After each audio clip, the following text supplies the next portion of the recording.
For years, their names were whispered in the auction rooms of London: Abramovich, Deripaska, Friedman. They were the titans of the art world, armed with billions in questionable cash that sent prices into the stratosphere and turned paintings into geopolitical chess pieces. For the better part of 2 decades, a flood of their money transformed the city's art market. Then, in February 2022, the party screeched to a halt. As Russian tanks rolled into Ukraine, an art world that had grown comfortable with oligarch wealth began a desperate scramble to erase its own history. This is the story of how Russian oligarchs bought their way into the London art market, and how that same market is now trying to bury the evidence. The golden age, when Russian money was king. So how did we get here? To understand today's panic, you have to rewind to the 2000s. The Soviet Union was gone, and a new class of ultra-rich Russians was rising from the ashes. They had staggering fortunes and an urgent need to turn that cash into status and security. London, with its ask-no-questions financial system and reputation for discretion, became their playground, a city quickly nicknamed Londongrad. And one of the most glamorous ways to announce your arrival: buy art, lots of it. London's auction houses and top-tier galleries rolled out the red carpet. They saw a new, seemingly bottomless well of capital. These buyers weren't just collecting, they were market makers. Their very presence fueled a massive boom, especially for trophy works, the kind of art that makes headlines. A symbolic high watermark came in May 2008. At a Sotheby's auction in New York, a triptych by Francis Bacon went under the hammer. The bidding was intense, but one anonymous buyer stunned the room, paying a staggering $86.3 million, a record at the time for a post-war work of art at auction. That buyer was later revealed to be Roman Abramovich. That single purchase was a powerful signal. It showed that Russian money wasn't just in the market, it was a force capable of rewriting the rules. It set a new, dizzying benchmark for what art could cost and helped cement London's status as the central hub for this new, globalized art trade. But behind the glamour of record-breaking sales, a much murkier system was being perfected: the perfect machine, art as an asset. Why was art the perfect vehicle for all this new wealth? Because a multi-million-dollar painting is so much more than just a painting. It's a portable, discreet, and often hard-to-trace asset. Unlike property, which is fixed and publicly registered, or cash in a bank, which is subject to heavy oversight, a masterpiece can be bought anonymously, stored quietly in a high-security free port, and moved across borders with relative ease. The art market has historically operated on a foundation of opacity. Private sales, which make up a huge portion of the market, require almost no public disclosure, and even at public auctions, the buyer's true identity is often hidden behind a maze of advisors and shell companies. This made art the ideal tool not just for storing wealth, but for laundering reputations. Owning a Monet or a Picasso doesn't just make you rich, it makes you cultured. It can buy you a seat on a museum board and grant you access to an exclusive global elite. For oligarchs trying to create distance from the murky origins of their fortunes, art was a powerful form of social bleach, giving their money a veneer of legitimacy. London provided the perfect ecosystem for this to thrive.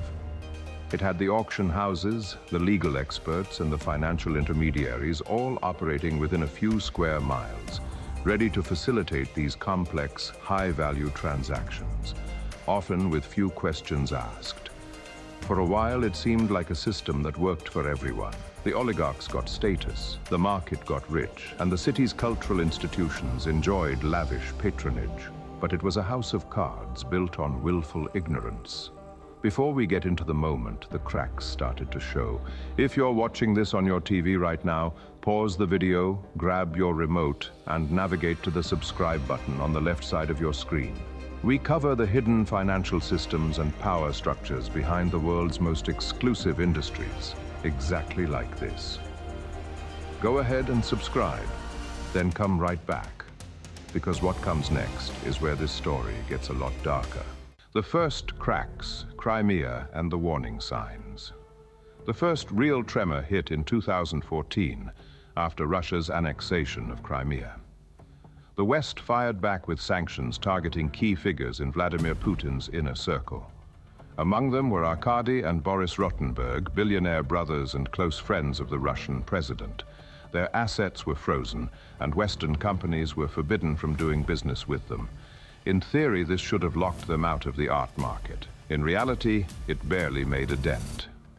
A 2020 US Senate investigation revealed the shocking truth. In the months after the sanctions were imposed, shell companies linked to the Rotenbergs went on a shopping spree. They purchased more than $18 million worth of art, including works by René Magritte and Marc Chagall, using a Moscow-based art advisor as an intermediary.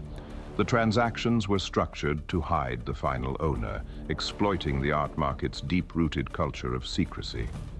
The report made it clear that while dealers may have been unknowingly facilitating the sales, the system itself was enabling sanctions evasion. This was a critical warning shot. It proved the art world wasn't just a passive beneficiary of questionable money, but a vehicle for moving sanctioned funds. And yet, for the most part, the market just carried on.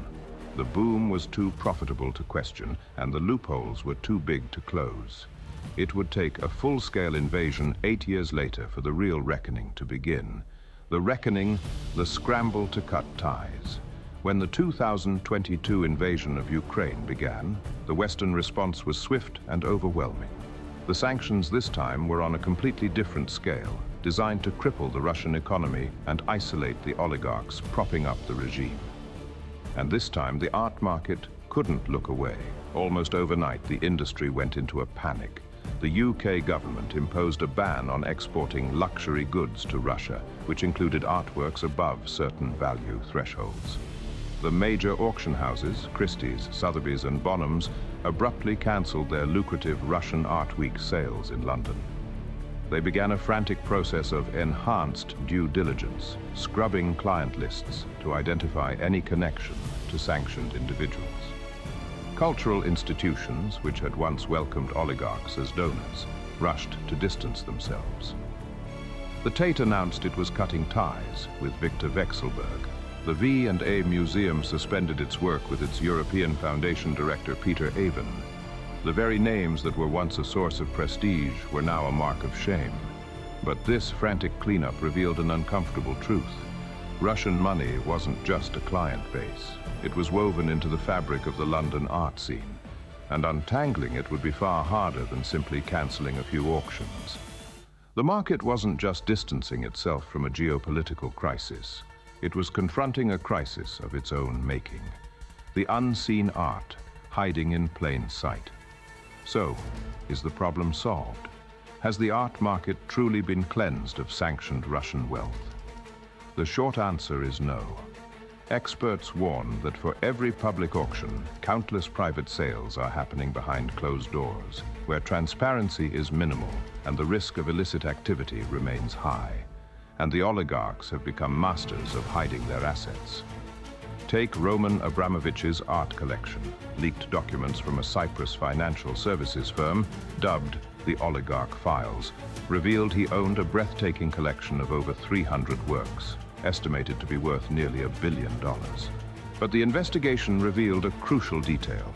Just weeks before the 2022 invasion, the ownership of the trust holding this art was restructured. His ex-wife, Dasha Zhukova, became the majority beneficiary with 51%, while Abramovich's stake was reduced to 49%. This move was seemingly designed to place the collection just beyond the legal reach of sanctions, which often target assets that are majority owned by a designated person, leaving the art in a legal gray zone, invisible to the public and untouchable by authorities. This is the new reality.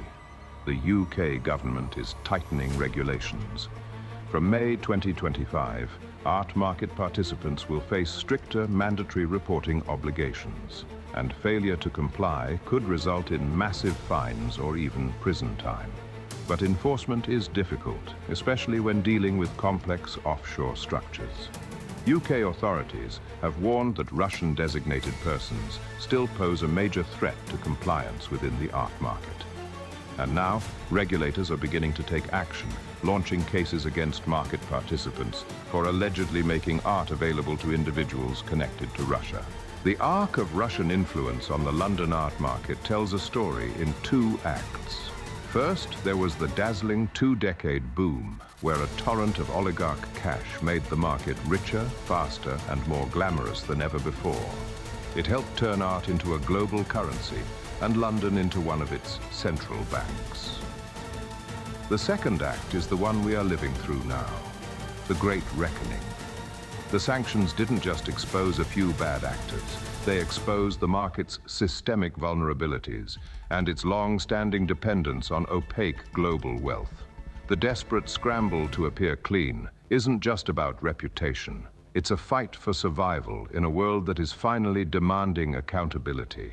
This story reveals that art is never just art. It's a currency of power, an instrument of influence, and a mirror reflecting the hidden currents of our global economy. The empty spaces on gallery walls and the missing masterpieces from exhibitions are a testament to that. They're a silent reminder of the true price of a market that for too long looked the other way, and a lingering question of what other secrets are still hanging, unseen, in the gilded hallways of the art world.